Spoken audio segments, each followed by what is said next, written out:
नमस्कार दोस्तों, कैसे हैं आप लोग। अच्छे होंगे, शानदार होंगे आप लोग। और इंतजार तो रहता है आप लोग को इसी सेट का, इसी घड़ी का, इसी वक्त का।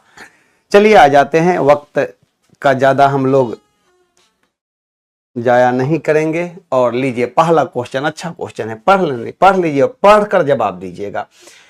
पढ़िएगा तभी जवाब मिलेगी इसका। निम्नलिखित में सत्य कथन का चयन कीजिए, सत्य कथन चुनिए। इसमें से सत्य कथन, हाँ, सत्य कथन का चयन करना है। एक प्रकाश वर्ष में 3 गुने 10 का पावर 8 मीटर होते हैं। ये तो गलत है ना, ये तो प्रकाश की चाल ना है जी, निर्वात में प्रकाश की चाल। ये तो गलत हो गया ना। कहिएगा निर्वात में माने वैक्यूम में प्रकाश की चाल, प्रकाश की जो चाल होती है, चाल 3 गुने 10 का, निर्वात में प्रकाश की चाल सबसे ज्यादा 3 गुने 10 का पावर 8 मीटर पर सेकंड होती है। ये बातें अच्छा है। 3 गुने 10 का पावर 5 किलोमीटर पर सेकंड होती है, जो कि सबसे ज्यादा होती है। गलत हो गया। एक का प्रकाश वर्ष समय का बड़ा मात्रक होता है। प्रकाश वर्ष जो होती है ना, लाइट ईयर की बात किया जाए तो एक प्रकाश वर्ष जो होती है, 1 लाइट ईयर जो होती है, एक प्रकाश वर्ष बराबर होती है 9.46 गुने 10 का पावर 15 मीटर। और नहीं तो मीटर को अगर सेंटीमीटर में बदलना होता है तो वो वैल्यू निकाल कर इसमें 10 का पावर 2 से गुना करना होता है। यही ना है, हाँ, गुना करना होती है। तो कह दीजिएगा 9.46 गुने 10 का पावर 17 सेंटीमीटर होती है। बात समझ गए ना। अगर इसको मिलीमीटर में बदलना होगा तो इसमें आपका गुने 10 फिर कर दीजिएगा तो मिलीमीटर में बदल जाएगा ना। हाँ, और ये बताइए प्रकाश वर्ष दूरी की इकाई है, क्योंकि यहाँ पर मीटर लगा हुआ है ना। प्रकाश वर्ष जो है ना दूरी की इकाई है, लाइट ईयर जो है ना दूरी की इकाई है। प्रकाश वर्ष दूरी की इकाई है, दूरी की इकाई है, एकक है। तो बताइएगा इसका सही जवाब। ये भी तो गलत हो गया ना, हाँ, ये भी गलत हो गया। एक प्रकाश वर्ष में 9.46 गुना 10 का पावर 17 सेंटीमीटर। सही जवाब तो आ गया, सी नंबर आंसर सही हो गया। लीजिए अगले नंबर पर आते हैं। त्वरण ज्ञात करने का सही सूत्र कौन सा है? क्या है त्वरण? कहिएगा कि वेग में परिवर्तन की दर को त्वरण कहते हैं। Change in velocity divided by time is equal to acceleration होती है। वेग में परिवर्तन की दर होती है चेंज इन वेलोसिटी, वेग में परिवर्तन की दर, वेग में परिवर्तन की जो दर होती है ये हमारा त्वरण के बराबर होती है, एक्सेलरेशन के बराबर। तो वेग में परिवर्तन का मतलब होती है दर, माने समय के साथ हो रही है ना ये, तभी माइनस यू बटा टी। यही तो हो गया। वेग में परिवर्तन की दर को त्वरण कहते हैं। अगर वस्तु का वेग समय के साथ बढ़ता है तो त्वरण प्लस में होगा, अगर वस्तु का वेग समय के साथ घटता है तो त्वरण माइनस में होती है। और एक समान वेग के लिए त्वरण का मान 0 होती है। इसका अगर यूनिट पूछा जाए कि ऐसा यूनिट क्या होने वाली है, तो मीटर बटा सेकंड का स्क्वायर।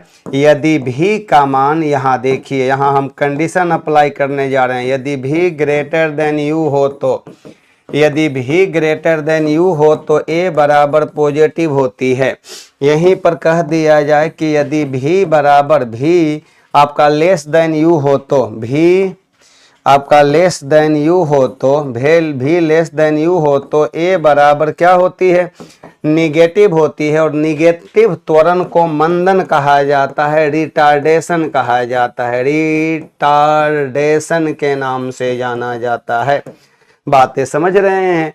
यदि भी बराबर यू हो तो, भी बराबर यू हो तो ये बता दीजिएगा त्वरण ए का मान हो जाएगा 0, लड्डू हो जाएगी। बातें समझ गए ना।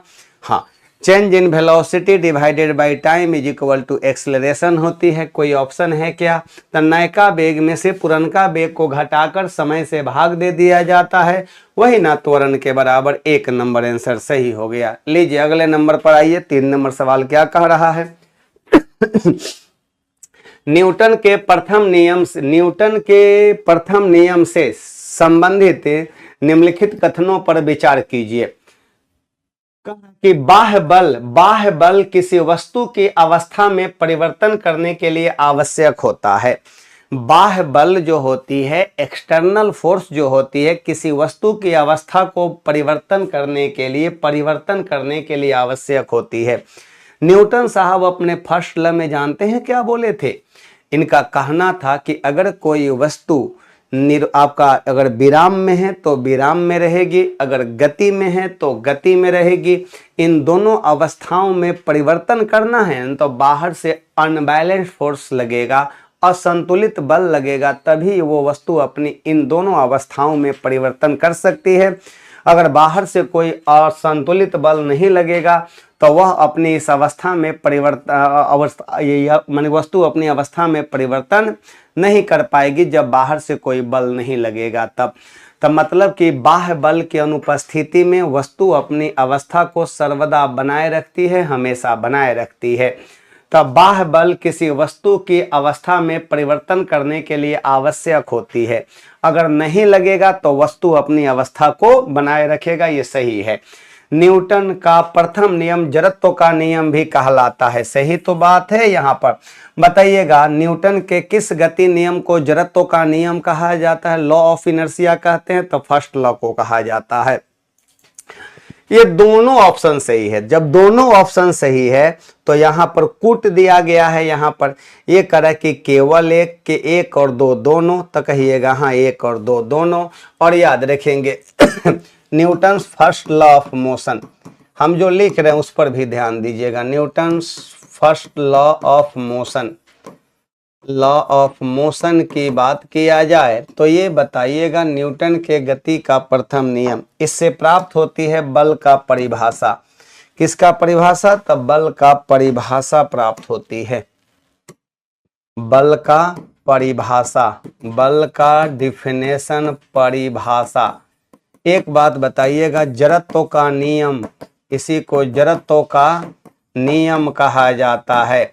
और ये जड़त्व को जब बांट कर पढ़िएगा तो विराम का जड़त्व, गति का जड़त्व, दिशा का जड़त्व, जड़त्व का जितना भी एग्जाम्पल है वो फर्स्ट लॉ का पालन करेगा। जड़त्व का जितना एग्जाम्पल है वो फर्स्ट लॉ का पालन करेगा।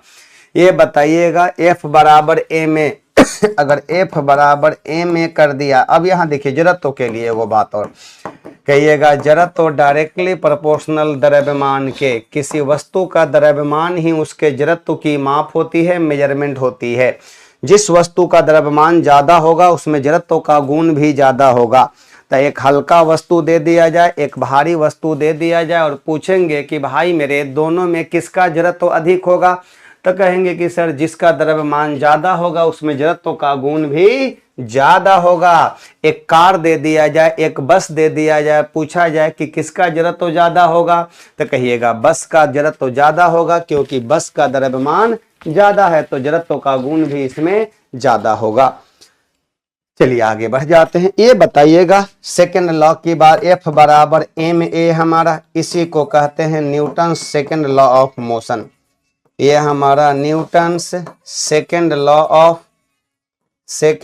ऑफ मोशन होती है, Newton second law of motion कहलाता है ये।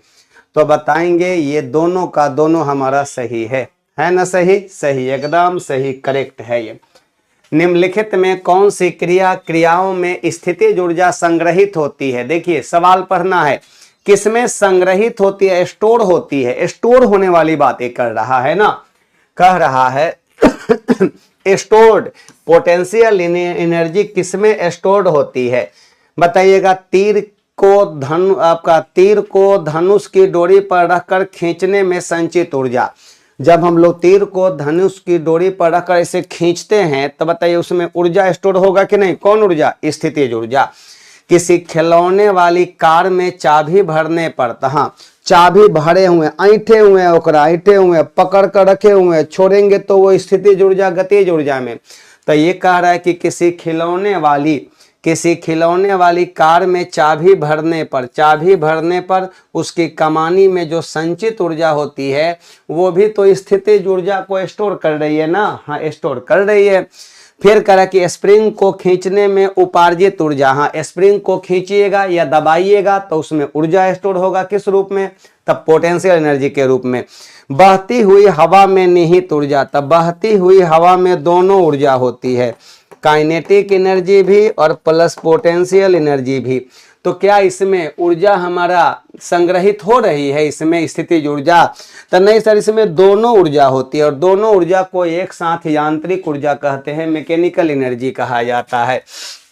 तो देखिए यहाँ पर हम लोग कह देंगे kinetic energy plus potential energy बराबर क्या होती है, मैकेनिकल एनर्जी होती है, यांत्रिक ऊर्जा होती है, दोनों ऊर्जा का योग।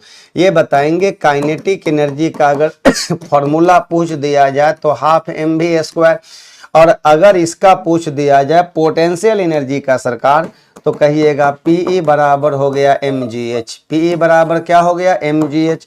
और Pe डायरेक्टली प्रोपोर्शनल ऊंचाई के, ऊंचाई बढ़ेगा तो ये भी बढ़ेगा, ऊंचाई घटेगा तो ये भी घटेगा। ये गतिज ऊर्जा जो होती है वो वेग के वर्ग का समानुपाती हो गया। मतलब कि यहाँ से आप लोग निकालिएगा तो kinetic energy directly proportional v², kinetic energy directly proportional द्रव्यमान का। लीजिए ऐसा कोई ऑप्शन बन रही है क्या, तो कहिएगा हाँ, ऑप्शन नंबर हमारा 3 गो यहाँ पर सही होगा। 3 गो इसलिए कि कह रहा है कि स्थितिज ऊर्जा संग्रहित रहती है, किसमें, स्टोर्ड रहती है, स्टोर्ड की बात किया जा रहा है। तो कौन हो जाएगा 1, 2 और 3 हो जाएगी। ये लीजिए C नंबर हमारे प्रश्न का सही जवाब आ गया। आगे बढ़ जाते हैं हम लोग। कागज और पत्थर समान ऊंचाई से छोड़े जाने पर, हमारे पास एक कागज हो गया, लो भाई कागज कहीं पर मिल जाए तो ठीक है। देखिए ये कागज हो गया और एक हमारे पास पत्थर हो गया और दोनों को समान ऊंचाई से अगर छोड़ा जाता है तो बताइएगा पृथ्वी पर आपका, पृथ्वी पर पत्थर के आपका छोड़े जाने पर कागज पृथ्वी पर पत्थर के बाद पहुंचता है। जब दोनों को छोड़ेंगे तो बताइए आयतन किसका ज्यादा है, तो कहिएगा इसका ज्यादा हो गया। तो ये ज्यादा, इसमें बताइएगा विरोधी बल ज्यादा लगेगा इसमें, यानी कि यहाँ पर ये विरोधी बल ज्यादा लगेगा। तो सही जवाब तो आ गया यहाँ पर, क्या हो गया, तब पत्थर का द्रव्यमान से यहाँ पर क्या मतलब, नहीं गलत हो गया। कागज पर लगने वाला वायु प्रतिरोध, कागज पर लगने वाला वायु प्रतिरोध है, अब माने कि वही घर्षण बल पत्थर पर लगने वाले वायु प्रतिरोध बल से क्या होती है, अधिक होती है, जिसके कारण ये लेट से पहुंचेगा और पत्थर बेचारा पहले पहुंच जाएगा। ठीक ना, हाँ यही तो जवाब हो गया यहाँ पर। अब आगे बढ़ जाते हैं हम लोग नेक्स्ट क्वेश्चन की ओर। लीजिए बहुत अच्छा सवाल है ये। निम्नलिखित कथनों पर विचार करना है, विचार कीजिएगा। उत्प्लवन बल का परिमाण माने वैल्यू तरल के घनत्व पर निर्भर करता है। उत्प्लवन बल का काम क्या है, उत्प्लवन बल आप देखिएगा जब कोई पदार्थ किसी द्रव में या गैस में, जब कोई पदार्थ किसी द्रव या गैस में होती है तो उस पर नीचे से ऊपर की ओर एक साहने वाला बल होती है, एक नीचे से ऊपर की ओर धक्का देता है बल, जिस बल को कौन बल कहा जाता है, उत्प्लवन बल कहा जाता है, बाउंड फोर्स कहा जाता है। इस बल के कारण वस्तु के भार में कमी आती है, यही बल जो होती है वस्तु के भार में कमी लाती है। तो यहाँ पर हम लिख दे रहे हैं उत्प्लवन बल की बात करते हैं, BUOYANT, बाउंड फोर्स की बात करते हैं हम लोग, जिसको हम लोग F कह दे रहे हैं। चलिए ये बाउंड फोर्स बराबर ρVg के बराबर इतना न्यूटन के बराबर होती है। तो बताइएगा V बराबर क्या हो गया, तो कहेंगे कि पदार्थ का वह आयतन पदार्थ का वह आयतन जो द्रव में डूबी है, जो द्रव में क्या है, डूबी है। चलिए वह आयतन जो द्रव में डूबी है, और यहाँ पर भी का, यहाँ पर रो का मतलब होती है द्रव का घनत्व होती है। द्रव का घनत्व, द्रव का डेंसिटी होती है, द्रव का घनत्व होती है। एक बात बताइएगा, जिस द्रव का डेंसिटी जितना ज्यादा होगा उसमें उत्प्लवन बल का मान उतना ही क्या रहेगा, ज्यादा रहेगा। तो ये बताइए एफ है डायरेक्टली प्रोपोर्शनल रो के हो गया। और यहाँ भी का मतलब पदार्थ का वह आयतन, जैसे यही पदार्थ है, ये पदार्थ है, इसको हम लोग पानी में डाले हुए हैं, तो कितना हिस्सा इसका पानी में आप डाले हैं उसके आयतन का या मान यहाँ लिख देना है। पानी का घनत्व तो दिया हुआ रहेगा और जी का मान दिया रहेगा, तो वस्तु पर लगने वाला उत्प्लवन बल का मान निकल जाएगा। यही उत्प्लवन बल वस्तु के भार में कमी लाती है।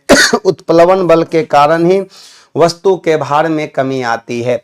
जैसे बाल्टी हो गया, कि देखिए कुआं में हम लोग बाल्टी से पानी खींचते हैं, जब वो बाल्टी पानी के अंदर होता है तो उस पर जो बल काम करता है, जो धक्का देने वाला बल होता है, साहने वाला बल होता है, वही ना बल उत्प्लवन बल है। उसी बल के कारण उसके भार में कमी आती है। जैसे ही वो पानी की सतह से ऊपर आता है तो हवा में आ गया, तो बताइए हवा भी उस पर बल लगाएगी, क्योंकि हवा में भी घनत्व है ना। लेकिन वहां से हवा भी हटा दीजिएगा तो किसी वस्तु का भार सबसे ज्यादा कहाँ मिलेगा, तब वैक्यूम में मिलेगा, निर्वात में मिलेगा। निर्वात में कोई वहां उत्प्लवन बल काम नहीं करती है। तो बताइएगा उत्प्लवन बल का परिमाण द्रव तरल के घनत्व पर निर्भर करता है। सही जवाब। द्रव वस्तु को द्रव में डुबाने पर, वस्तु को द्रव में डुबाने पर, अगर हम लोग किसी वस्तु को द्रव में डुबाते हैं, सुनिए, अगर हम किसी वस्तु को द्रव में डुबाते हैं तो ये कितना पानी को हटाता है, विस्थापित करता है, इसके द्वारा हटाए गए द्रव के भार के बराबर इसके भार में कमी आती है। समझ गए बात ना। यही बात महान वैज्ञानिक आर्किमिडीज साहब ने बताया था। तो वस्तु को द्रव में डुबाने पर उस पर लगा बल वस्तु द्वारा हटाए गए द्रव के भार से कम होती है, द्रव के भार से कम होती है। तो कहिएगा कम होगा कि बराबर होगा कि ज्यादा होगा, ये तो आप डायरेक्ट नहीं कह सकते हैं। कहिएगा कि अगर वस्तु को द्रव में डुबाने पर उस पर लगा बल माने उत्प्लवन बल वस्तु द्वारा हटाए गए द्रव के भार से कम होती है। तो ये तो आप कह नहीं सकते हैं कि हमेशा कम ही होती है, ज्यादा भी हो सकती है, बराबर भी हो सकती है। तो ये कहिएगा गलत है। हमारे 6 नंबर का सही जवाब हो जाएगा केवल 1 नंबर हो जाएगा, केवल 1 हो जाएगी। सही जवाब बन गया, यहाँ पर केवल 1 हो जाएगी। ये लीजिए, अब यहाँ देखिए सवाल को समझ लीजिए। संवहन द्वारा उष्मा का स्थानांतरण निम्न में से किन में हो सकता है। तो संवहन का मतलब होती है कन्वेक्शन।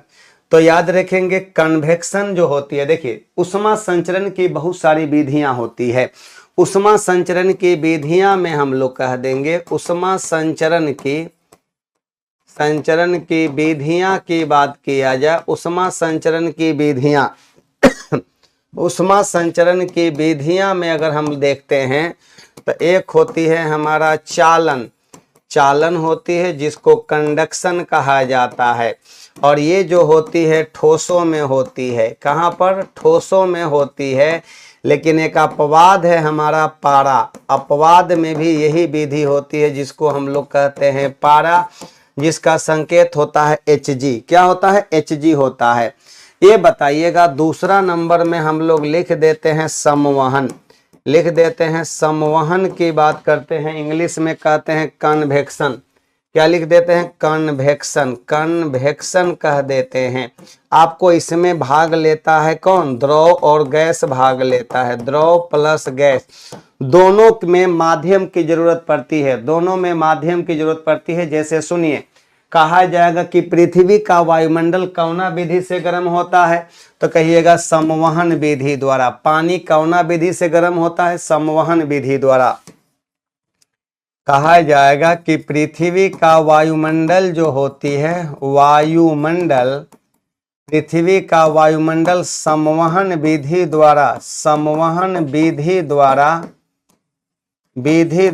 गर्म होती है, संवहन विधि द्वारा गर्म होती है।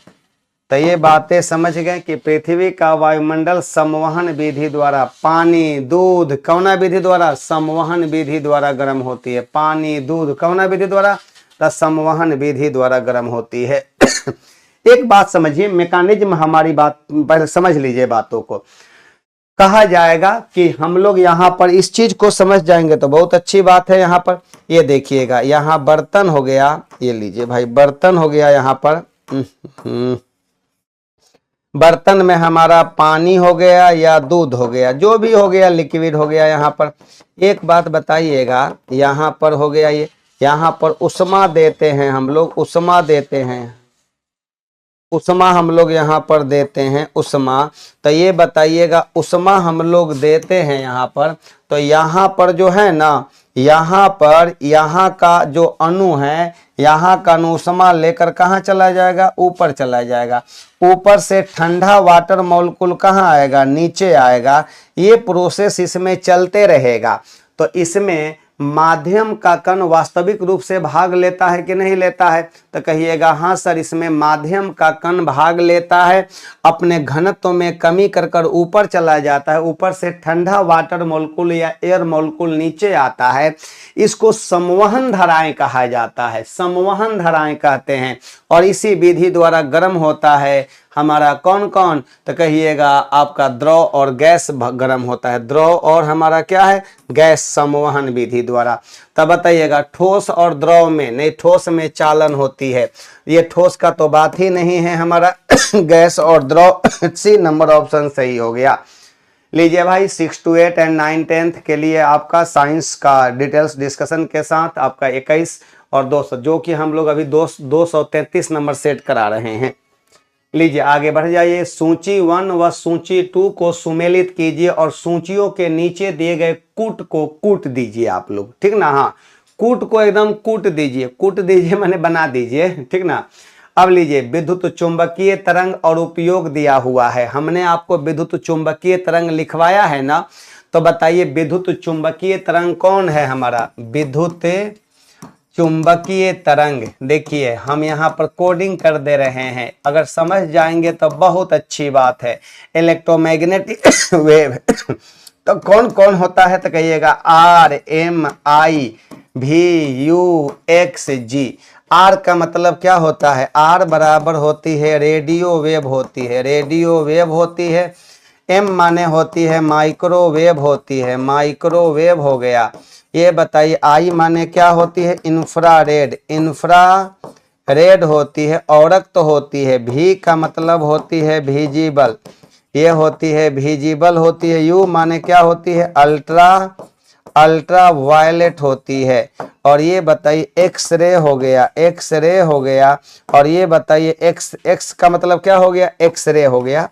एक्स का मतलब एक्सरे हो गया हमारा, एक्सरे हो गया। और यहाँ पर जी माने क्या होती है, गामा रे होती है। जी का मतलब होती है गामा रे होती है, गामा रे होती है। इधर से इधर जाइएगा तो तरंग दैर्ध्य क्या होगा, इधर से इधर जाएंगे तो तरंग दैर्ध्य क्या होगा, घटेगा।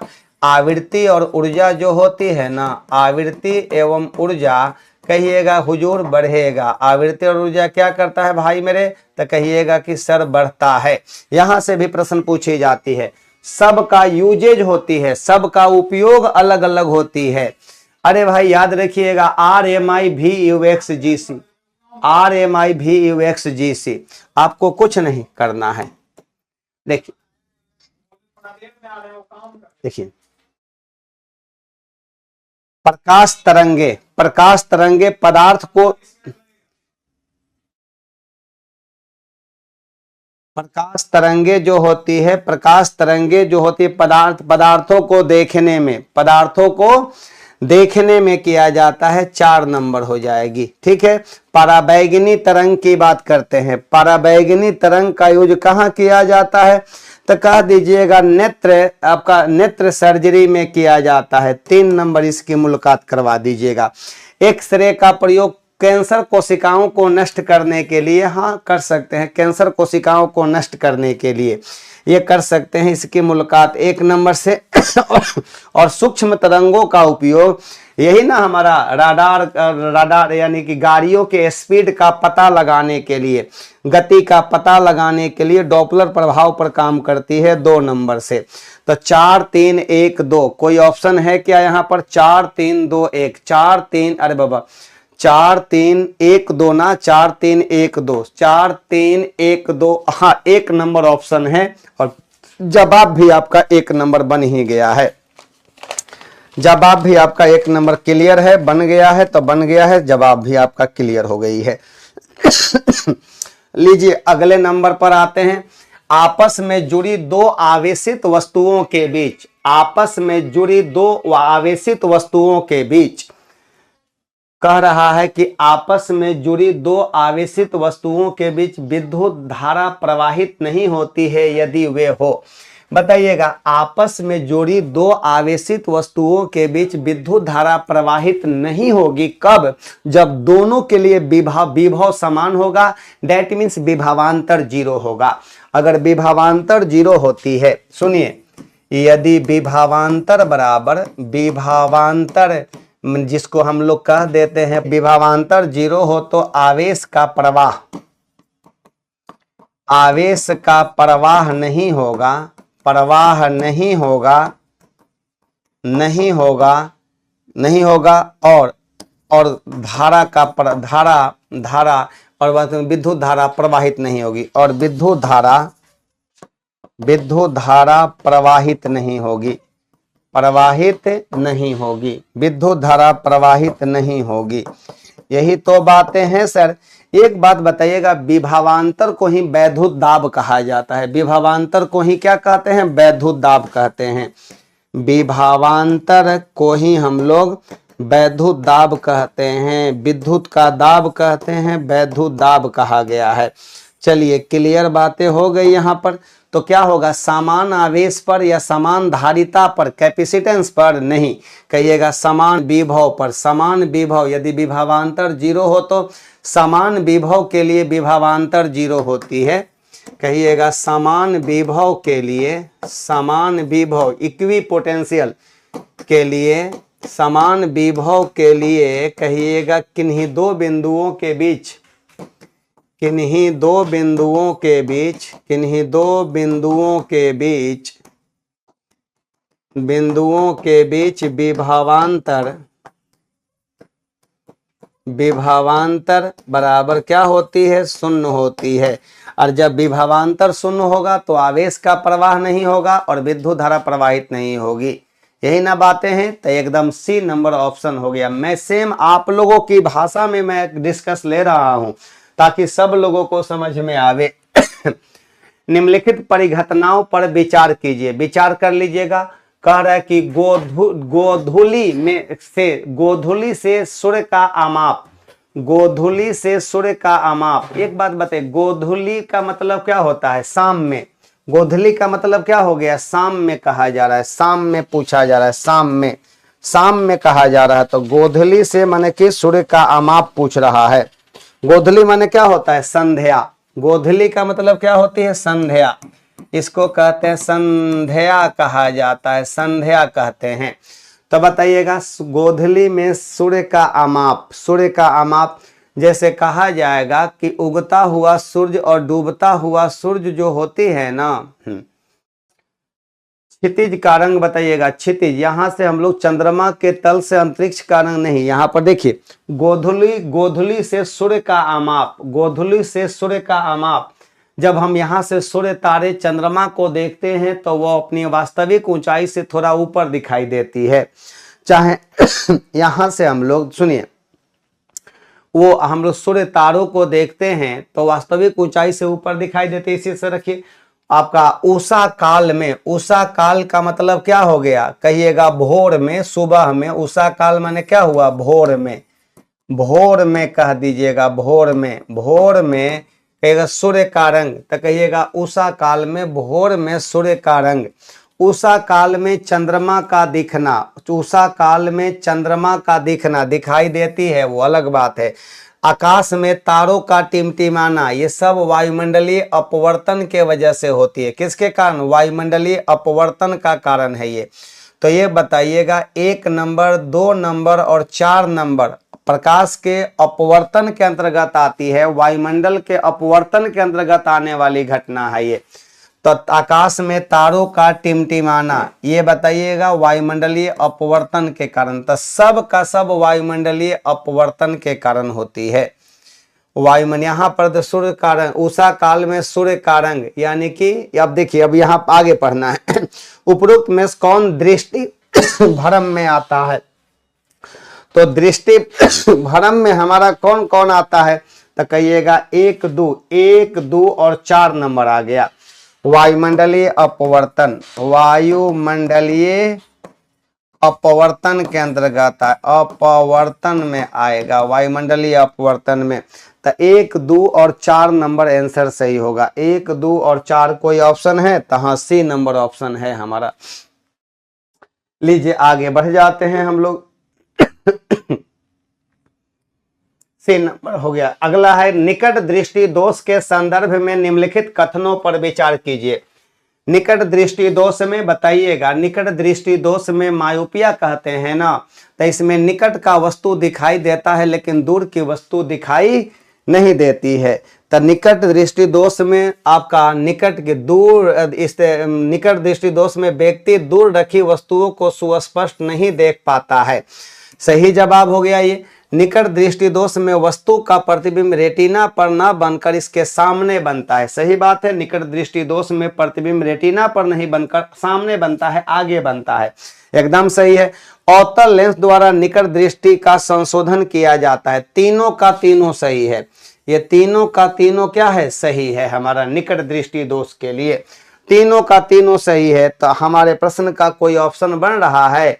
तो कहिएगा कि सर यहाँ पर हमारा कौन सा कथन सत्य है? तो बताइए, निकट दृष्टि दोष में निकट की वस्तु स्पष्ट दिखाई देती है लेकिन दूर की वस्तु स्पष्ट दिखाई नहीं देती है। निकट दृष्टि दोष में वस्तु का प्रतिबिंब रेटिना पर न बनकर सामने बनता है, आगे बनता है। सही जवाब हो गया। अवतल लेंस द्वारा निकट दृष्टि दोष का संशोधन किया जा सकता है। सही जवाब है, किया जाता ही है, किया कहा जा सकता है। तो कहिएगा सी नंबर ऑप्शन सही है। ऑप्शन नंबर कितना हो गया? तो कहिएगा कि हाँ सर, ऑप्शन नंबर हमारा सी ऑप्शन सही हो जाएगी। लीजिए परमाणु बम का सिद्धांत आधारित है। परमाणु बम है, हाइड्रोजन बम नहीं है। तो कह दिया जाएगा कि अनियंत्रित, देखिए परमाणु बम जो होती है अनियंत्रित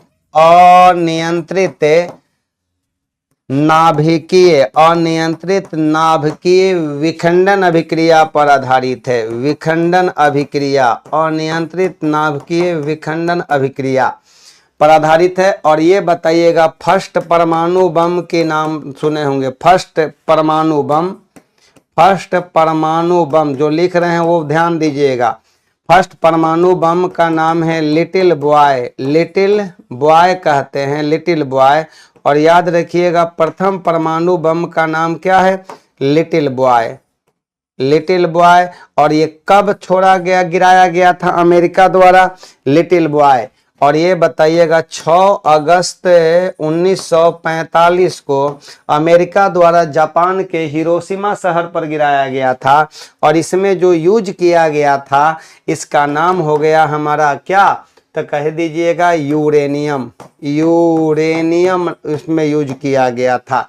और दूसरा परमाणु बम की बात करते हैं, सेकेंड परमाणु बम, इसका नाम है फैटमैन। क्या नाम है? फैटमैन। और ये 9 अगस्त 1945 को ही, और ये बता दीजिएगा प्लूटोनियम, यूरेनियम धातु, और इसमें कह दीजिएगा प्लूटोनियम धातु का यूज किया गया था, प्लूटोनियम धातु का प्रयोग किया गया था। बातें समझ गए ना? हाँ एकदम, लिटिल बॉय आपका और फैटमैन। और ये बताइए बुद्ध मुस्कुराए तो वो अलग बात ना है ये। लीजिए तो यहाँ पर हमारे प्रश्न का परमाणु बम की बात करेंगे तो अनियंत्रित सब का सब अनियंत्रित, नाभिकीय विखंडन अभिक्रिया लेकिन अनियंत्रित पर होगा। नाभिकीय संलयन, अनियंत्रित नाभिकीय संलयन अभिक्रिया पर हाइड्रोजन बम काम करती है। कौन बम? हाइड्रोजन बम काम करती है। कौन नंबर ऑप्शन सही होने वाली है? तो बन गया आपका आंसर पृथ्वी के भीतर के सबसे ऊपरी सतह में, पृथ्वी के भीतर के सबसे ऊपरी सतह में गहराई में गड़बड़ के कारण भूकंप आते हैं। इस परत को क्या कहते हैं? तो याद रखिएगा भूपर्पटी कहा जाता है, अर्थ क्रस्ट कहा गया है इसको। इनर कोर मैं आपका प्रावार कहते हैं, नहीं, भूपर्पटी अर्थ क्रस्ट होती है वो। कौन क्रस्ट होती है? अर्थ क्रस्ट होती है वो। लीजिए अगला है कि अल्फा कण के दो धन आवेश, अल्फा कण के दो धन आवेश होते हैं। इसका द्रव्यमान लगभग बराबर होता है। किसके बराबर? अल्फा कण का नाम सुने हैं ना, अल्फा किरण अल्फा कण से बना होता है। अल्फा किरण, सुनिए, अल्फा किरण की बात किया जाए तो अल्फा किरण, ये बताइएगा, अल्फा कण से बना होता है, से बना होता है। और ये बताइए अल्फा कण को हम लोग हीलियम का नाभिक कहते हैं, हीलियम प्लस प्लस कहते हैं, या आप लोग ऐसे कह दीजिएगा हीलियम का नाभिक, हीलियम का नाभिक कह दीजिएगा, इसी को हीलियम का नाभिक कहते हैं। और यहीं पर हम लोग लिख लेंगे हीलियम 2 और क्या हो गया 4, और यहीं पर कह दीजिएगा प्लस प्लस, यही ना है, इसी को ना कहिएगा अल्फा कण कह दीजिएगा, यही हमारा अल्फा कण हो गया। और इसका द्रव्यमान जो है ना हीलियम के एक परमाणु के द्रव्यमान के क्या होती है? बराबर होती है। हीलियम के एक परमाणु के द्रव्यमान के बराबर होती है, ठीक ना? हाँ, एकदम सही जवाब आ रही है सर, एकदम लाजवाब आंसर आ रही है। ये बताइए इसमें P बराबर Z बराबर कौ गो हो गया? 2 गो हो गया। इसका द्रव्यमान संख्या कितना हो गया? 4 हो गया। इसमें इलेक्ट्रॉन कौ गो हो गया? 0। अपना दोनों इलेक्ट्रॉन दे दिया है ना? तो हाँ सर, दोनों इलेक्ट्रॉन अपना ये दे दिया है, हुजूर सरकार दे दिया है, सही जवाब हो गया ना? हाँ, सही जवाब आ गई आपका यहाँ पर। लीजिए आगे बढ़ जाते हैं हम लोग। अब यहाँ से आगे बढ़ जाएं, कोई दिक्कत नहीं ना? नहीं। तो कौन होने वाला है? हीलियम के एक परमाणु के, हीलियम के कौ परमाणु के? एक परमाणु के हीलियम के एक परमाणु के पोजिट्रॉन कह रहा है। तो सुनिए ना, पोजिट्रॉन POSITRON, पोजिट्रॉन की बात करते हैं E+, इसको इलेक्ट्रॉन का प्रतिकण कहा जाता है। ये हमारा जो है ना इलेक्ट्रॉन का प्रतिकण होती है, प्रतिकण है। और इसका द्रव्यमान इलेक्ट्रॉन के द्रव्यमान के बराबर होती है। तब द्रव्यमान बराबर इलेक्ट्रॉन का द्रव्यमान, द्रव्यमान बराबर होती है इलेक्ट्रॉन का द्रव्यमान। E- माने इलेक्ट्रॉन, और पोजिट्रॉन को E+ कहते हैं, ये प्लस हो गया, इलेक्ट्रॉन का द्रव्यमान हो गया। इसका द्रव्यमान इलेक्ट्रॉन के द्रव्यमान के बराबर होती है। तो हो गया आपका आंसर यहाँ पर। तो एक बात बताइएगा, इलेक्ट्रॉन का द्रव्यमान जो होती है हाइड्रोजन के द्रव्यमान का 1/1837वां या 1/1840वां भाग होती है। बातें समझ गए ना? एकदम B नंबर ऑप्शन सही हो गया। लीजिए अगले नंबर पर आते हैं। फोटोग्राफी में प्रयुक्त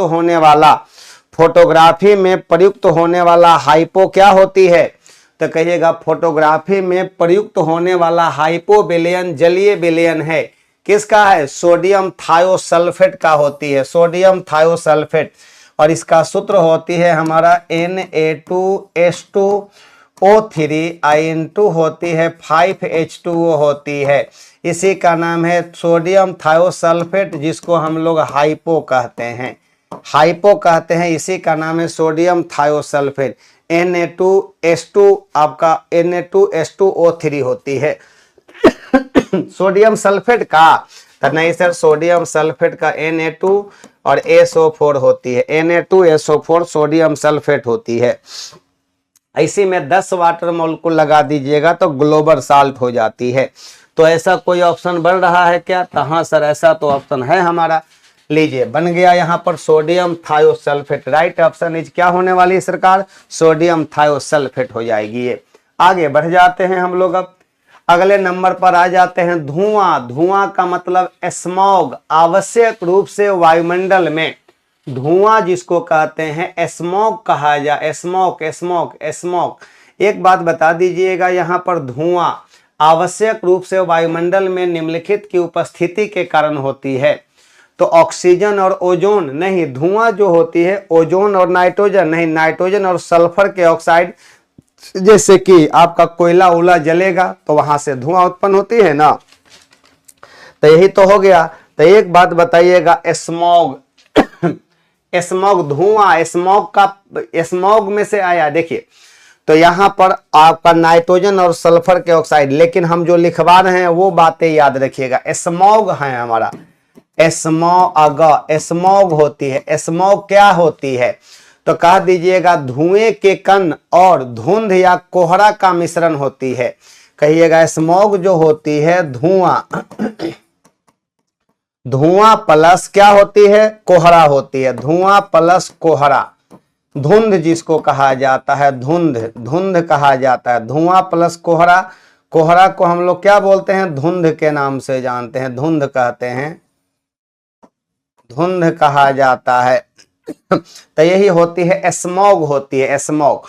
और स्मॉग जो है खतरनाक होती है, ये भी खतरनाक होती है। अस्थमा वाले पेशेंट के लिए तो और खतरनाक ना है। तो ये बताइएगा, यहां पर हो गया आपका धुएं के कण, याद रखिएगा धुएं के कण तथा कोहरा का मिश्रण होती है। धुएं के कण तथा कोहरा का ये मिश्रण होती है।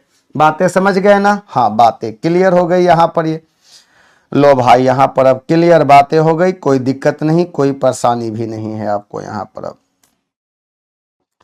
चलिए आगे बढ़ जाते हैं हम लोग। अब ये रहा आंसर हमारा। अगले नंबर पर आते हैं, गैसोहोल क्या है? तो गैसोहोल जो होती है ना, ये इथाइल अल्कोहल और पेट्रोल का मिश्रण होती है। इथाइल अल्कोहल और पेट्रोल के मिश्रण को गैसोहोल कहते हैं। और इससे प्रदूषण कम होती है, जिसके कारण आपका इससे प्रदूषण कम होती है गैसोहोल से। इथाइल अल्कोहल, आपका इथाइल अल्कोहल की बात करते हैं, जिसको हम लोग इथेनॉल भी कहते हैं। इथेनॉल हो गया। और यहां पर सूत्र जो होती है C2H5OH और प्लस होती है आपका गैसोलीन। गैसोलीन होती है, जिसको हम लोग पेट्रोल कहते हैं। पेट्रोल का मिश्रण बराबर क्या कहलाता है? गैसोहोल कहलाता है। गैसोहोल के नाम से जाना जाता है। बताइए गैसोलीन माने क्या होता है? पेट्रोल। गैसोलीन माने क्या होता है? पेट्रोल होती है। पेट्रोल और अल्कोहल के मिश्रण को गैसोहोल कहते हैं। इससे प्रदूषण कम होती है, इसलिए इसका उपयोग किया जाता है। लीजिए अगले नंबर पर आते हैं। एक आदर्श गैस की तुलना में, कौन गैस हो गया? एक आदर्श गैस की तुलना में अति उच्च दाब पर एक वास्तविक गैस घेरती है। ये बात बताइए, आदर्श गैस क्या है? तो कहिएगा कि वह गैस जो बॉयल के नियम, चार्ल्स के नियम और आपका एवोगाड्रो के नियम का पालन करता है, वही ना आदर्श गैस होती है। उसी को हम लोग आदर्श गैस के नाम से जानते हैं। तो कह दीजिएगा कि आदर्श गैस की तुलना में अति उच्च दाब पर एक वास्तविक गैस घेरती है। कैसा आयतन घेरेगा? तो सुनिए, पहले आप लोग बता दीजिएगा आदर्श गैस के बारे में, आइडियल गैस के बारे में। तो कहिएगा आइडियल गैस का, तो कहिएगा यह बॉयल के नियम, यह बॉयल के नियम, बॉयल के नियम, चार्ल्स के नियम, चार्ल्स के नियम एवं एवोगाड्रो के नियम का पालन करती है। नियम का पालन करती है एवं एवोगाड्रो के नियम का पालन करती है। एक बात बता दीजिएगा, ये हमारा जो इक्वेशन इसका होती है, तीनों से मिलाकर जो इक्वेशन बनाया जाता है, PV बराबर nRT होती है। और वायुमंडल में जो गैस होती है वो वास्तविक गैस होती है। वास्तविक गैस को आदर्श गैस बना सकते हैं, उसके लिए कंडीशन है उच्च दाब और उच्च ताप और निम्न दाब पर, उच्च ताप और निम्न दाब पर। तो यहां पर है कि एक आदर्श गैस की तुलना में अति उच्च दाब पर एक वास्तविक गैस घेरती है। एक वास्तविक गैस घेरती है। क्या सवाल कह रहा है हमारा? तो देखिए कह दीजिएगा उच्च दाब पर, यहां लिख दे रहे हैं उच्च दाब पर, उच्च दाब पर, हाई प्रेशर पर, उच्च दाब पर वास्तविक गैस एक आदर्श गैस की तुलना में उच्च दाब पर, वास्तविक गैस उच्च दाब पर वास्तविक गैस जो होती है एक आदर्श गैस की तुलना में, एक आदर्श गैस की तुलना में कह दीजिएगा क्या करती है, अधिक आयतन घेरती है, अधिक आयतन घेरती है, अधिक आयतन घेरती है, यानी कि कम संपीड़ित होती है, यानी कि अर्थात कम संपीड़ित होती है, अर्थात कम संपीड़ित होती है, कम संपीड़ित होती है, कंप्रेस्ड होती है, कम संपीड़ित होती है। यही तो कहानी है और इसी कहानी को बताना है आपको। कौन सा आंसर आने वाली है तो बता दीजिएगा इसका सही जवाब क्या होगा। कहिएगा कि उच्च दाब पर वास्तविक गैस एक आदर्श गैस की तुलना में अधिक आयतन घेरती है अर्थात कम संपीड़ित होती है। तो बताइएगा अधिक आयतन घेरे कि कम आयतन, तो कहिएगा अधिक आयतन मतलब कि वो संपीड़ित कम होती है। अगर ज्यादा संपीड़ित होता लिक्विड फॉर्म में आता, लेकिन ऐसा नहीं है। ठीक है, एक बात बताइएगा, आपसे कहेंगे यहां पर एगो नोट लाइन लिख दे रहे हैं, कहिएगा उच्च ताप तथा निम्न दाब पर, उच्च ताप तथा निम्न दाब पर वास्तविक गैस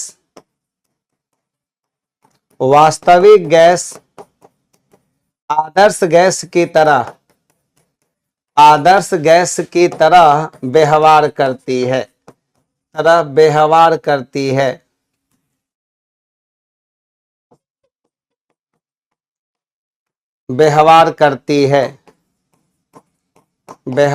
करती है। चलिए भाई यहां पर समझ गए ना। लेकिन हाँ, गैस को लिक्विड फॉर्म में लाना होगा, गैस को अगर लिक्विड फॉर्म में लाना होगा तो इसका उल्टा कर दीजिएगा। देखिए, गैस को लिक्विड फॉर्म में लाना होगा तो कहिएगा निम्न ताप और उच्च दाब, ये हमारा बातें हो जाएगी। जगह रहता तो वो भी लिख देते। लीजिए, ये हमारा सेट 221 से 240 तक ये चल रही है, जिसमें 233 नंबर सेट है आपका। मोती मुख्य रूप से बना होता है। मोती का मुख्य घटक क्या होती है, आज ही बताए थे आप लोगों को। मोती का मुख्य घटक जो होती है कैल्शियम, आपका कैल्शियम कार्बोनेट होती है, जिसका सूत्र क्या होती है, CaCO3 होती है। मोती का मुख्य घटक ये तो कैल्शियम ऑक्जेलेट बताइएगा। मान किडनी में स्टोन बना होता है, किडनी का स्टोन, कहिएगा किडनी का स्टोन बना होता है। स्टोन बना होता है क्या चीज का, कैल्शियम ऑक्जेलेट का। कैल्शियम सल्फेट तो कहिएगा CaSO4 कैल्शियम सल्फेट हो गया। इसी में वाटर मॉलिक्यूल लगा दीजिएगा, 2 वाटर मॉलिक्यूल, तो ये जिप्सम बन जाएगा। तो आपके प्रश्न का सही जवाब क्या हो जाएगा, मोती का मुख्य अवयव यही होती है। हम एगो बात और लिख दे रहे हैं, अंडा का आवरण जो होती है, आवरण CaCO3 का ही बना होता है, CaCO3 का ही बना होता है। कैप्सूल का आवरण जो होती है, आवरण स्टार्च का बना होता है। पूछा जाएगा कि कैप्सूल जो खाते हैं बिकोसूल, कोबाडेक्स, 917, ये सब स्टार्च का बना होता है। स्टार्च क्या है तो कहिएगा पॉलीसेकेराइड में आता है, SACCHARID, पॉलीसेकेराइड है हमारा। स्टार्च जो होती है ग्लूकोज का प्राकृतिक बहुलक है। यह ग्लूकोज का प्राकृतिक बहुलक होती है। कौन बहुलक, प्राकृतिक बहुलक होती है। ये जितनी बातें लिखे हैं ना, ये सब पेपर में छपने वाली बातें लिखे हैं हम। एक बात बताइएगा, आजकल गाड़ियों के एयर बैग में हम लोग एक आपका पदार्थ होती है, केमिकल होती है, जब गाड़ी जोरदार टक्कर लेती है तो वो फूल जाती है। उस गैस का नाम, उसमें पर जो रसायन होती है उसका नाम है सोडियम एजाइड। क्या नाम है, सोडियम एजाइड, याद रखिएगा। सोडियम एजाइड नाम रखा गया है उसका, सोडियम एजाइड कहा गया है। कौन एजाइड? सोडियम एजाइड कहते हैं। चलिए क्लियर बातें हो गई आप लोगों की बातें। अब आगे बढ़ जाते हैं हम लोग। अब यहां से लीजिए, पीएच शून्य वाला विलयन क्या होती है? पीएच शून्य वाला विलयन क्या होती है? अम्लीय कि उदासीन कि क्षारीय? तो देखिए हम आपको पहले पीएच स्केल की बात करते हैं। पीएच स्केल दिखा रहे हैं, ये बताइएगा पीएच का मतलब होती है, पी का मतलब होती है पोटेंज, पोटेंज होती है। खोजकर्ता पहले बता दीजिएगा इसका। खोजकर्ता बराबर होती है सोरेनसन, सोरेनसन साहब है, सन 1909 में होती है। और पीएच का मतलब होती है, पीएच में पी बराबर होती है पोटेंज होती है, POTENZ। पोटेंज जो होती है ना, ये जर्मन शब्द होती है, जर्मन शब्द होती है जिसका अर्थ क्या होती है? जर्मन शब्द जिसका अर्थ होती है क्या? हमारा पावर होती है। जर्मन शब्द है जिसका अर्थ होती है पावर होती है। और पीएच का मतलब पावर ऑफ हाइड्रोजन होती है। क्या होती है? पावर ऑफ हाइड्रोजन होती है। बात समझ रहे हैं ना? तो ये बात बताइएगा, पीएच स्केल में इसका रेंज पूछा जाएगा कि रेंज कहां से कहां तक? तो 0 से 14 तक होती है, 0 से 14 तक। और लीजिए एगो छोटा सा झुनझुना हम देने जा रहे हैं, बजाइएगा इसको। लीजिए क्या होने वाला है भाई मेरे?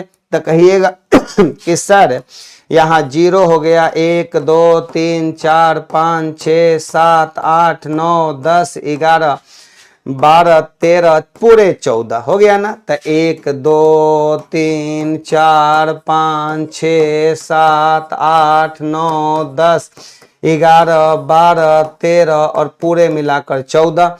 तो ये 7 वाला जो होती है हमारा, ये क्या होती है? तो उदासीन होती है। कहिएगा उदासीन होती है, उदासीन, उदासीन होती है। 7 वाला क्या होती है? उदासीन होती है, ये उदासीन होती है। 7 से ज्यादा होगा तो कहिएगा ये क्षारीय होती है। और ये बताइएगा 7 से ये कम होने वाला है तो अम्लीय होती है। तो बताइएगा 0 वाला क्या होगा? तो कहिएगा कि सर 0 वाला तो हाईली क्या होगा? एसिडिक हो जाएगा। तो 0 बताइए, शून्य पीएच वाला विलयन क्या होती है? अम्लीय होती है। उदासीन का मतलब कि पीएच बराबर क्या होता है?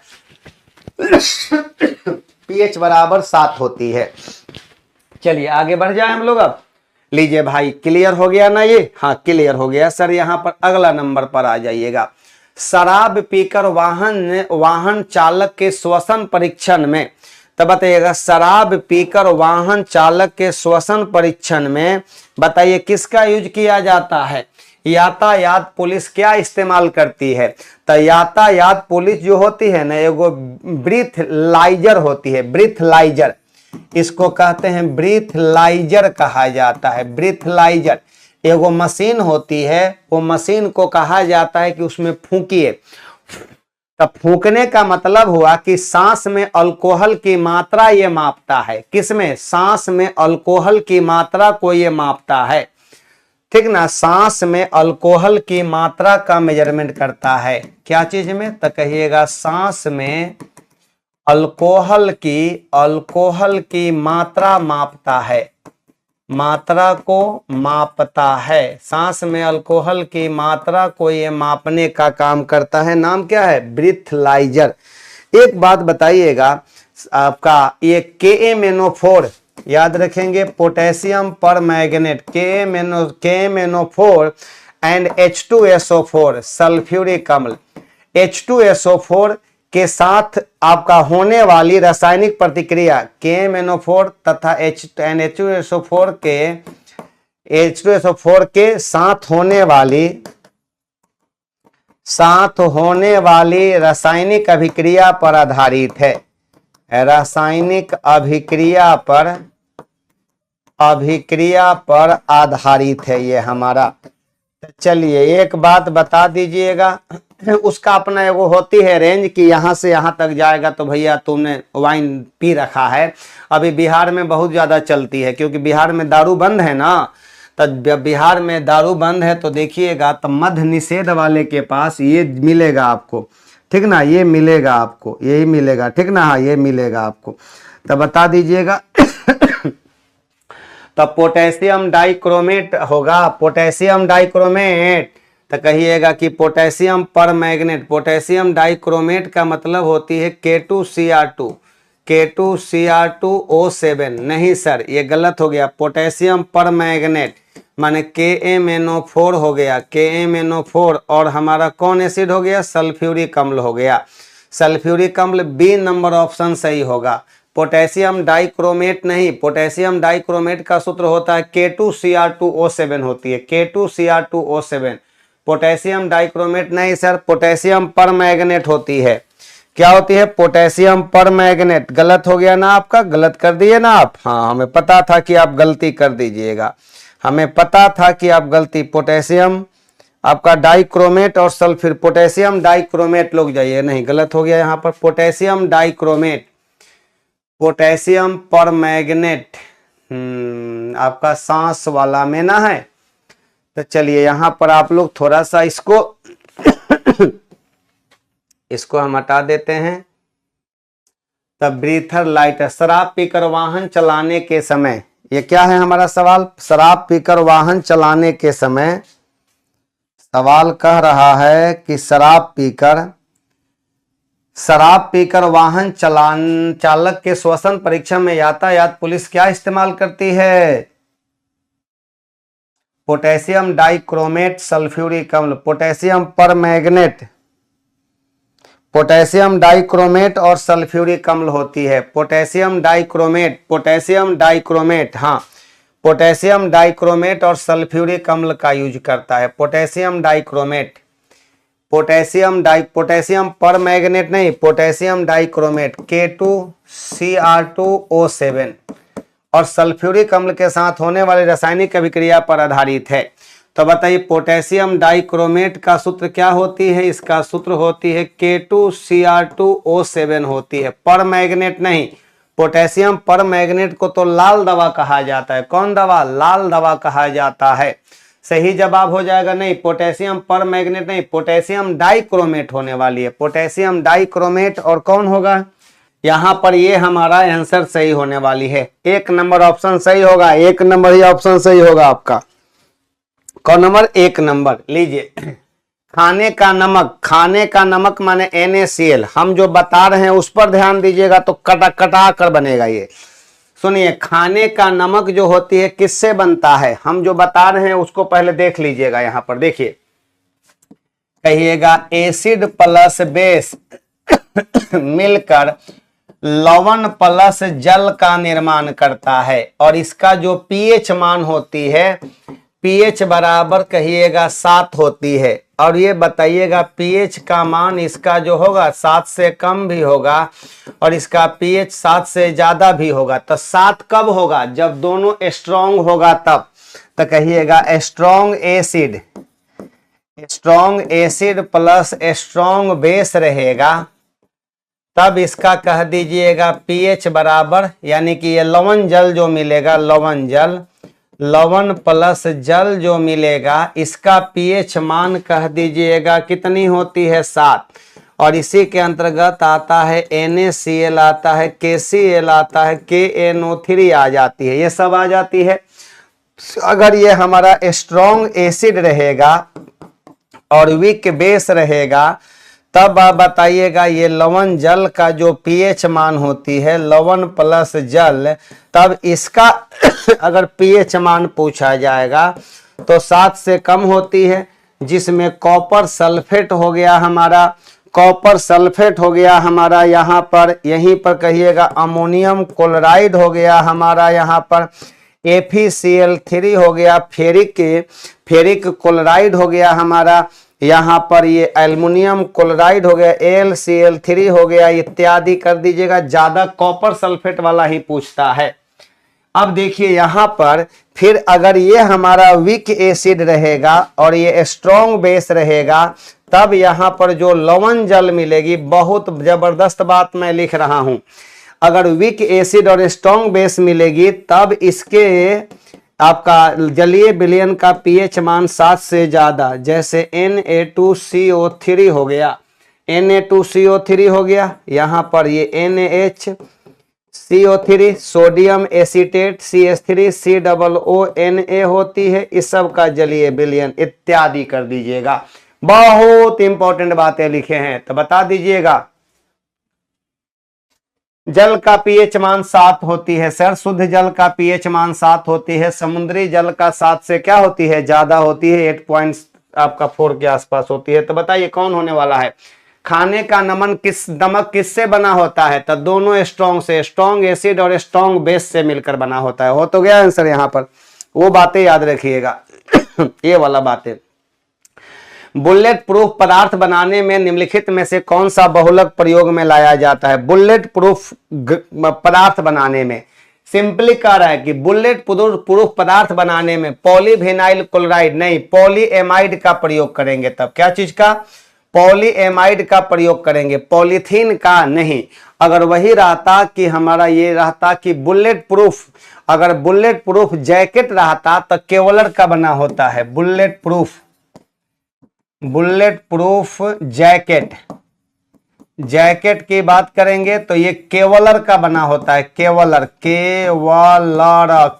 का बना होता है।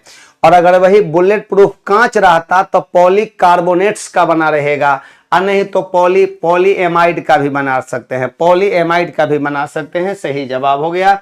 तो ये नंबर हमारा बी ऑप्शन सही है, इसमें कोई लेकिन किंतु परंतु की बातें नहीं है। ये लीजिए बारूद क्या है, तो कहिएगा बारूद एक मिश्रण है। Gun powder is a mixture, किसका किसका होती है, तो कहिएगा गंधक प्लस सोडा और प्लस हमारा होती है आपका चारकोल का, प्लस चारकोल का या कोयला का। सोडा का मतलब होती है पोटेशियम नाइट्रेट होती है, इसी का नाम है नाइटर भी कहा जाता है। इसी का नाम क्या है भाई मेरे, तो कहिएगा कि सर इसका आपने नाम रखा नाइटर। क्या नाम रखा, नाइटर। गंधक का मतलब क्या होती है, सल्फर। गंधक का मतलब होती है सल्फर होती है। तो सल्फर हो गया, नाइटर सल्फर और चारकोल का मिश्रण होती है, ये रहा आपका। इसी को हम लोग आपका ब्लैक पाउडर भी कहते हैं, बारूद को ब्लैक पाउडर के नाम से भी जानते हैं।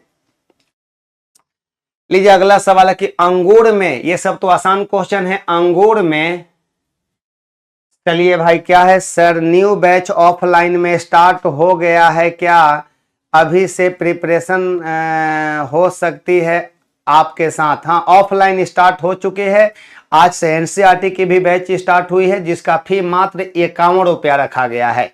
क्लास 9th और क्लास 10th का एनसीईआरटी का बैच है, जिसका फी मात्र 91 रुपया है, 91 रुपये है, ठीक ना। हाँ तो बताइए अंगूर में प्रचुर मात्रा में पाए जाने वाला ऑर्गेनिक अम्ल कौन है। ऑर्गेनिक अम्ल अंगूर में एसिटिक अम्ल बताइएगा। एसिटिक अम्ल कहाँ मिलेगा, तो सिरका में, सिरका में मिलती है, विनेगर में, विनेगर VINEGAR विनेगर में होती है, सिरका में होती है। टाटेरिक अम्ल कहाँ पाया जाता है, तो टमाटर में, टमाटर में मिलता, नहीं सॉरी आपका बड़े गड़बड़ भाई, टमाटर में ऑक्जेलिक अम्ल मिलती है। टाटेरिक अम्ल जो होती है इमली में, आपका अंगूर में, इमली अंगूर में मिलती है, ठीक ना। अगर वही टमाटर में पूछा जाएगा तो टमाटर में लैक्टिक, आपका टमाटर में हमारा ऑक्जेलिक एसिड होती है, ऑक्जेलिक एसिड टमाटर में होती है, पूछता है ये। और साइट्रिक अम्ल कहाँ पाई जाती है, तो कहिएगा नींबू में, संतरा में, नींबू संतरा में ये सब पाई जाती है। तो कह रहा है कि अंगूर में कौन सा, तो कहिएगा टाटेरिक अम्ल।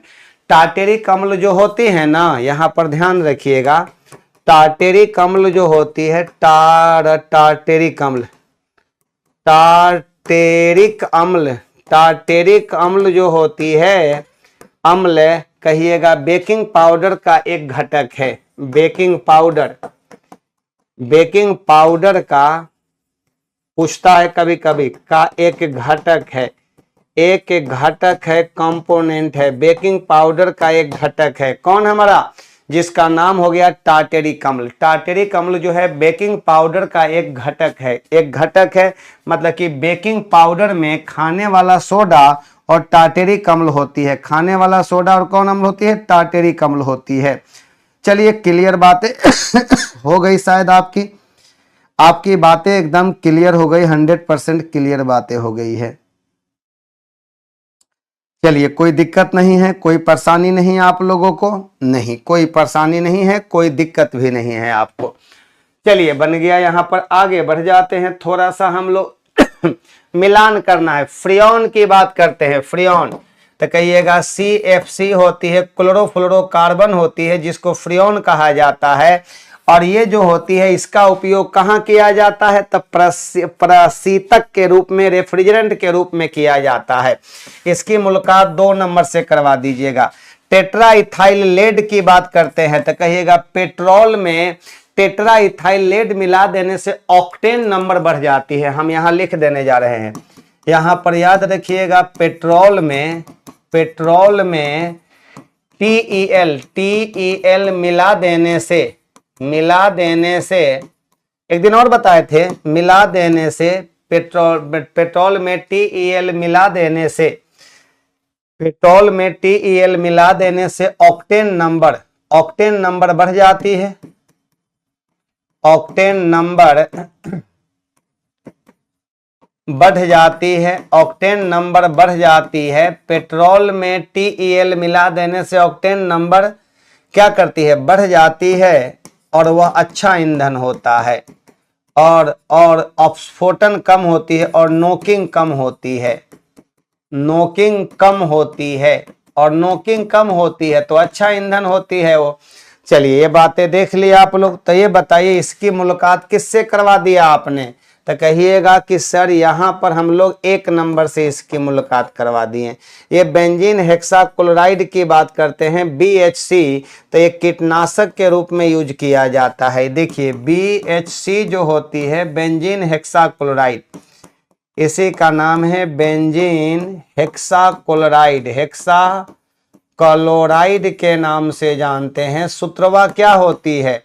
तो कहिएगा C6H6Cl6 होती है। इसे लिंडेन भी कहा जाता है। ये DDT से अच्छा कीटनाशक होती है, DDT से अच्छा होती है ये। तो कहिएगा कि उत्तम कीटाणु लिंडेन, लिंडेन या गैमेक्सेन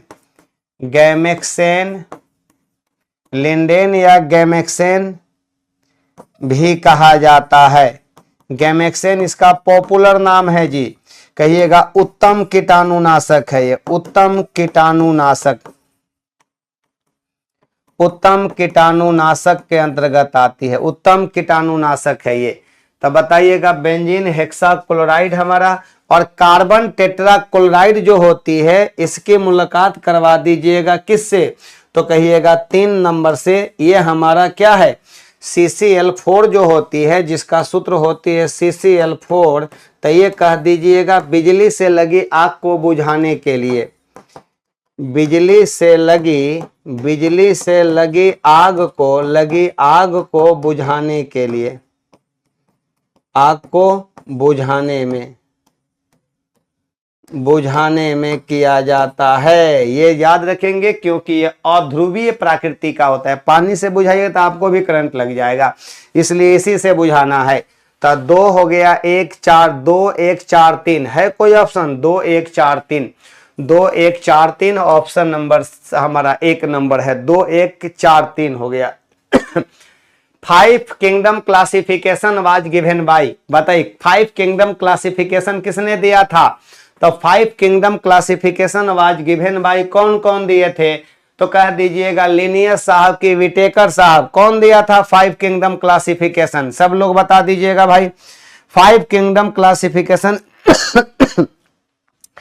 किसने दिया था? 5 किंगडम क्लासिफिकेशन का प्रतिपादन किसने किया था? बता दीजिए कौन? विटेकर साहब दिए थे? लिनियस साहब दिए थे? नहीं, बाइनोमियल नोमेनक्लेचर दिए थे। तो बताइए 5 kingdom classification was given by कौन दिए थे? 5 किंगडम क्लासिफिकेशन किसने दिया था? तो आप सब लोग बता सकते हैं कि 5 किंगडम क्लासिफिकेशन जो थे ना, विटेकर साहब दिए थे। और इसमें कौन कौन आता है? 5 किंगडम क्लासिफिकेशन में कौन कौन आता है?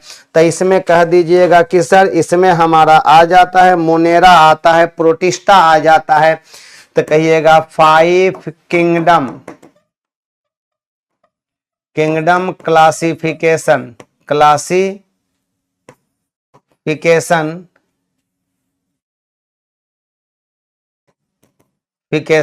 बराबर कौन दिए थे? विटेकर साहब। विटेकर साहब दिए थे। और 5 किंगडम क्लासिफिकेशन में कौन कौन है? तो हमारा मोनेरा है हमारा। यहीं पर देखिएगा तो प्रोटिस्टा है, प्रोटिस्टा हो गया, मोनेरा हो गया, प्रोटिस्टा हो गया, फंजाई हो गया, जिसको फंगस कहते हैं, फंजाई हो गया। यहीं पर कहिएगा प्लांटी, आधा प्लांटी हो गया। और हमारा एनिमिलिया हो गया। कौन हो गया? एनीमेलिया हो गया, एनीमेलिया हो गया। 1 2 3 4 5, ये तो है हमारा। तो कौन दिए थे? विटेकर साहब ने दिया था। लीजिए आगे बढ़ जाते हैं हम लोग। फेरोमोन्स पाए जाते हैं। तो देखिए जितने भी कीट होते हैं, कीट सुनिए, कीट जो होती है ना, देखिएगा चींटी लाइन लगाकर चलती है। देखिए चींटी को, चींटी लाइन लगाकर चलती है। तो बताइए चींटी लाइन लगाकर चलती है, वो फेरोमोन्स का प्रभाव है। फेरोमोन्स आर फाउंड इन, कहिएगा कीटों में पाई जाती है। तब ना कीट जो होता है एक दूसरे के पीछे दम चलते रहते हैं, फेरोमोन्स के कारण होती है। भ्रूण किसमें मिलता है? भ्रूण किसमें मिलती है? तब बीज में भ्रूण होता है। बीज में क्या होती है? तो कहिएगा बीज में भ्रूण, एम्ब्रियो, बीज में भ्रूण होता है। और ये बताइएगा बीज में भ्रूण होता है जो उपयुक्त परिस्थितियों में, जो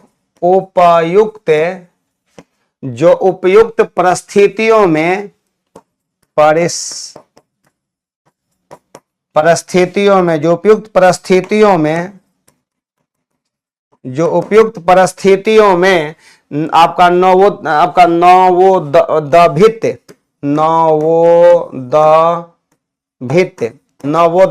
माने क्या होगा?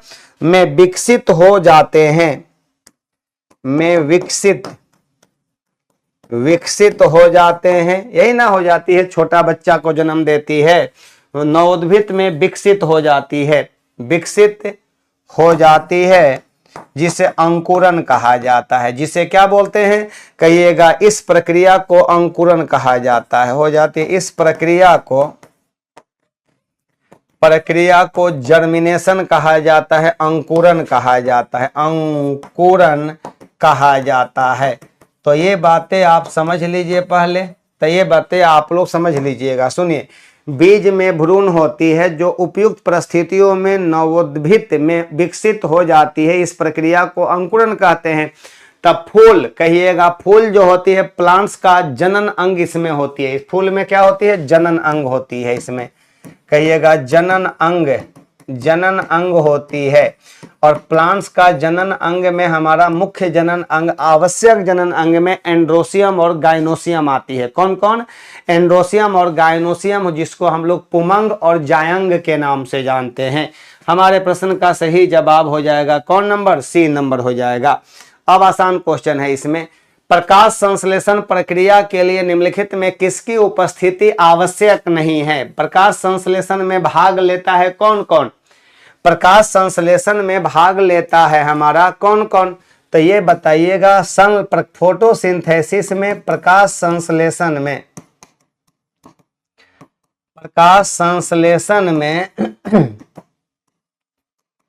भाग लेता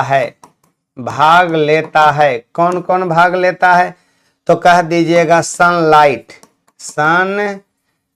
भाग लेती है। यहाँ पर हमारा H2O भाग लेता है, यहाँ पर हमारा CO2 भाग लेती है। और यहाँ पर देख लिया जाए तो यहाँ पर भाग लेती है हमारा क्लोरोफिल, कहिएगा क्लोरोफिल भाग लेती है। और प्रकाश संश्लेषण में रॉ मटेरियल हमारा ये दोनों हो गया लेकिन क्लोरोफिल का काम होती है प्रकाश ऊर्जा का अवशोषण करना। प्रकाश ऊर्जा का क्या करता है? अवशोषण करता है। तो बताइएगा क्या आपका किसकी उपस्थिति आवश्यक नहीं है? तो प्रकाश संश्लेषण से हम लोग को ऑक्सीजन मिलता है, इसकी जरूरत नहीं है, बाकी सब की जरूरत है, बाकी सब की नेसेसरी आवश्यकताएं हैं। निम्न में कौन सा पौधा वृद्धि हार्मोन प्लांट हार्मोन है? बताइएगा कौन सा पौधा वृद्धि हार्मोन माने प्लांट हार्मोन में आती है? इंसुलिन। तो कहिएगा इंसुलिन प्लांट हार्मोन नहीं होती है। इंसुलिन जो होती है अग्नाशय के, एनिमल हार्मोन होती है, अग्नाशय के बीटा सेल का स्राव होती है, बीटा सेल का स्राव होती है ये।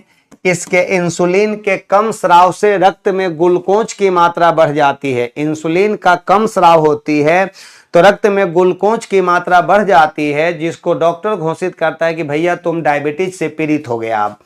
अब बताइएगा थायरोक्सिन, तो कहिएगा एनिमल हार्मोन है हमारा, ये भी हमारा एनिमल हार्मोन है। साइटोकाइनिन जो होती है प्लांट हार्मोन होती है। तो प्लांट हार्मोन में हमारा कौन कौन आता है? तो ऑक्सिन आता है, साइटोकाइनिन आती है। सुनिए, हम प्लांट हार्मोन की बात करते हैं। प्लांट हार्मोन में कौन आती है? ऑक्सिन, ऑक्सिन आती है, ऑक्सिन। AUXINS लिख दीजिए, इंग्लिश में लिख दिया जाता है, AUXINS ऑक्सिन्स होती है। यहां पर साइटोकाइनिन्स होती है, साइटो KININ साइटोकाइनिन्स हो गया। यहीं पर कह दीजिएगा कि आपका साइटोकाइनिन्स हो गया, यहाँ पर एब्सेसिक अम्ल हो गया, ऑक्सिन हो गया, साइटोकाइनिन्स हो गया, जिब्रेलिन्स हो गया, जिब्रेलिन्स ली अधना सा, जिब्रेलिन्स हो गया, जिब्रेलिन्स हो गया। आपका ये हो गया एथीन हो गया, एथीन जो हमारा गैसियस हार्मोन होता है, जो आपका फल को पकाता है, राइपनिंग आपका हार्मोन होती है। एब्सेसिक अम्ल होती है, कौन अम्ल होती है? एबासिसिक अम्ल, एब्सिसिक अम्ल, एबासिसिक अम्ल, एब्सिसिक अम्ल हो गया हमारा ये। तो ये सब का सब हमारा प्लांट हार्मोन होती है। तो कौन सा निम्नलिखित में कौन सा पौधा वृद्धि हार्मोन है? कौन सा पौधा वृद्धि हार्मोन है? वृद्धि हार्मोन हमारा कौन सा पौधा वृद्धि हार्मोन है? तो कहिएगा सेल डिवीजन में ये मदद करता है। कौन हमारा? साइटोकाइनिन्स होती है सेल डिवीजन में। एगो है नहीं है तो भाई इसमें तो कुछ करना नहीं है। हाँ, एकदम सही जवाब सी नंबर आ गया। अगले नंबर पर आते हैं। ये आपको सेट चल रही है, एनसीईआरटी का एक बैच आज से स्टार्ट हुआ है। 51 रुपया मात्र फी है। क्लास 9th और क्लास 10th दोनों के लिए है, दोनों है, उसमें दोनों पढ़ाया जाएगा। कोलेस्ट्रॉल क्या है? तो कहिएगा कि ज्यादा हम लोग फैटी चीज खाते हैं तो कोलेस्ट्रॉल का जमाव हो जाती है। धमनी की दीवार में कोलेस्ट्रॉल का जमाव होती है और कोलेस्ट्रॉल का ज्यादा जमाव खतरनाक होती है, हार्ट अटैक का भी कारण बन जाती है। ऐसा कोई ऑप्शन है? पर्णहरित का प्रकार, क्लोरोफिल का प्रकार नहीं, क्लोरोफॉर्म का एक यौगिक। गलती। जंतु वसा में उपस्थित वसीय अम्ल होती है, जंतु वसा में उपस्थित फैटी एसिड होती है। एकदम सही जवाब सी नंबर। लीजिए अगले नंबर पर आते हैं। पित्ताशय में उपस्थित पत्थर, पित्ताशय में उपस्थित पत्थर निम्नलिखित में से किसका पाचन प्रभावित करता है? तो ये गॉल ब्लाडर में जो पत्थर होती है, ये पत्थर का मतलब होता है स्टोन, और ये बना होता है क्या चीज से? कैल्शियम ऑक्जेलेट से। कैल्शियम ऑक्जेलेट से बना होता है, और कैल्शियम ऑक्जेलेट से ये हमारा बना होता है। सही जवाब हो गया, कैल्शियम ऑक्जेलेट से बना होता है। तो बताइए निम्नलिखित में से किसका पाचन प्रभावित, आपका पित्ताशय में उपस्थित पत्थर निम्नलिखित में से किसका पाचन प्रभावित करता है? किसी आदमी को जब स्टोन हो जाती है ना, किसी आदमी को जब स्टोन होती है तो आपको पता होना चाहिए कि स्टोन, अगर आदमी को स्टोन हो जाती है तो वो वसा नहीं पचा पाता है, फैट को नहीं पचा पाता है, फैट पचने में उसको दिक्कत हो जाती है।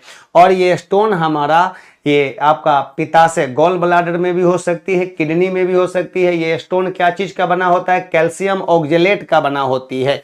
कैल्शियम ऑक्जेलेट का क्या ज्यादा खाने से? पालक ज्यादा खाइए, टमाटर ज्यादा खाइएगा तो यही कैल्शियम ऑक्जेलेट के रूप में आपका जमा हो जाती है, जो स्टोन का कारण बनती है। एक पत्थरनुमा संरचना जाए, पत्थर मत बोझ जाइएगा, ठीक ना। हाँ, लीजिए, मानव हृदय में कितने कक्ष होते हैं, कितने चेंबर होते हैं? हम लोग तो स्तनधारी हैं और स्तनधारियों में हृदय के कितने चेंबर? 4 चेंबर होते हैं। तो हम यहां लिख दे रहे हैं, याद रखेंगे। स्तनधारी कहिएगा, स्तनधारी की बात करते हैं। स्तनधारी हो गया, चाहे आपका यहां पर चलिए स्तनधारी जितने भी होते में 4 गो चेंबर होती है। कहिएगा सरीसृप, सरीसृप में कहिएगा 3 गो चेंबर होती है। उभयचर, उभयचर एम्फीबियंस की बात करते हैं तो इसमें भी 3 गो होती है। मछली में कोई भी मछली हो गया हमारा यहाँ पर क गो होती है? 2 गो होती है। लेकिन मगरमच्छ, मगरमच्छ, मगर म अध च छ, मगरमच्छ, मगरमच्छ में 4 गो चेंबर होती है। हमसे किस में पूछा जा रहा है? कहिएगा कॉकरोच में पूछा जाएगा तो क गो? 13 गो चेंबर होती है। हार्ट के 13 गो चेंबर होती है। तो ऐसा कोई ऑप्शन है? मानव हृदय में कितने कक्ष होते हैं? तो कहिएगा 4 गो। 4 गो में बताइएगा 2 गो अलिंद होता है, 2 गो निलय होती है, एगो लेफ्ट और एगो राइट, लेफ्ट और एगो राइट होती है। समझ गए बातें? हम कभी कभी ये भी पूछता है। अगले नंबर पर आते हैं, enzyme DNA gyrase. Enzyme DNA gyrase किस क्रिया से संबंधित है? लो भाई, एंजाइम डीएनए गायरेज तो ये कह दे रहे प्रोटीन संश्लेषण से नहीं, आपसे कह रहा है कि डीएनए रेप्लिकेशन से रिलेटेड है। ये डीएनए रेप्लिकेशन में मदद करता है, डीएनए रेप्लिकेशन। हाँ भाई, मेढक में हम कहा कर रहे हैं कि मेढक जो है ना उभयचर है, जल और स्थल दोनों पर रहता है।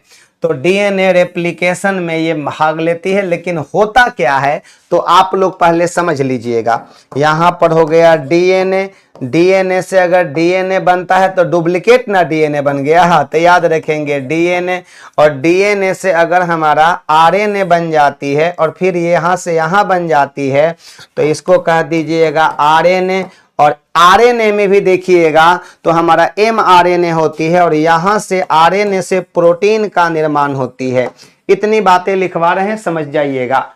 अब ये देखिए, ध्यान दीजिएगा, डीएनए से डीएनए तो कहिएगा डुप्लीकेशन, यहां पर थोड़ा कलर चेंज करने दीजिए हमको। अब इसका नाम हो गया डुप्लीकेशन, डुप्लीकेशन कहा गया है, डुप्लीकेशन कहते हैं, ठीक ना। इसी को रेप्लिकेशन भी कहा जाता है, और कर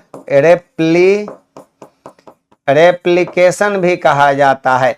अगर डीएनए से आरएनए बन गया तो कहिएगा ट्रांसक्रिप्शन, ट्रांसक्रिप्शन कहा जाता है। और ये आरएनए से अगर ये डीएनए बन जाता है तो रिवर्स ट्रांसक्रिप्शन कहिएगा, reverse, REVERS, reverse transcription, transcription कहा जाता है। और आरएनए में भी, कौन आरएनए हमारा? एमआरएनए से, मैसेंजर आरएनए से अगर एमआरएनए से प्रोटीन बन जाती है तो इसका नाम हो जाएगा हमारा क्या? इसको कहते हैं ट्रांसलेशन, ट्रांसलेशन पूछा जाता है। बार बार ट्रांसलेशन के बारे में पूछता है, लेकिन यहां पर आपका एंजाइम कह रहा है कि डीएनए आपका रेप्लिकेशन, डीएनए रेप्लिकेशन, डीएनए से डीएनए में डीएनए रेप्लिकेशन काम करेगा यहां पर, ठीक ना। हाँ, ओके, एकदम सही जवाब हो गया। आगे बढ़ जाते हैं हम लोग। ये लीजिए, मांसपेशियों में दर्द के उपचार में उपयोग किया जाने वाला विकिरण कौन है? मांसपेशी में दर्द है, मांसपेशियों में दर्द है तो भाई मेरा दर्द क्यों हो गया? या तो लैक्टिक एसिड का जमाव हो गया होगा, यही ना कारण हो सकता है। हाँ, तब मांसपेशियों में पूछ रहा है कि मांसपेशियों में दर्द का कारण पूछ रहा है। तब मांसपेशी में दर्द का कारण पूछेगा तो बता दीजिएगा उपचार में उपयोग किए जाने वाला विकिरण कौन है?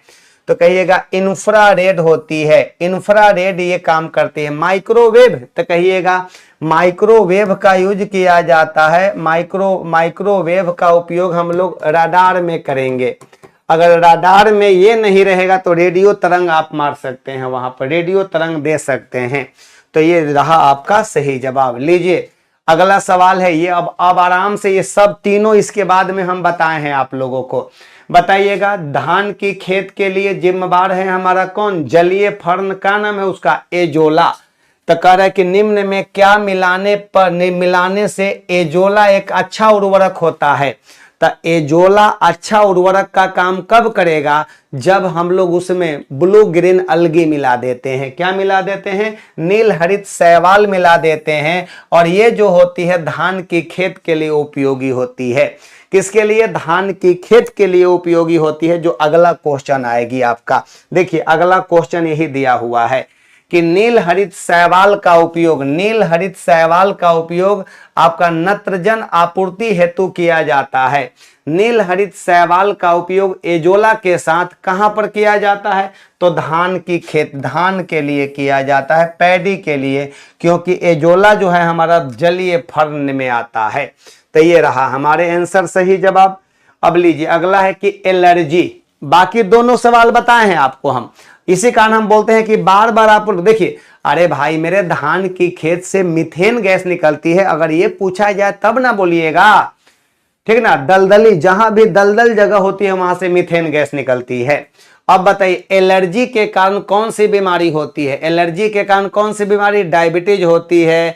तो कहिएगा डायबिटीज क्या होती है? रक्त में कहिएगा इंसुलिन के कम स्राव से, कहिएगा इंसुलिन के कम स्राव से, कम स्राव से रक्त में ग्लूकोज की मात्रा बढ़ जाती है। कोलेरा जो है हमारा क्या है?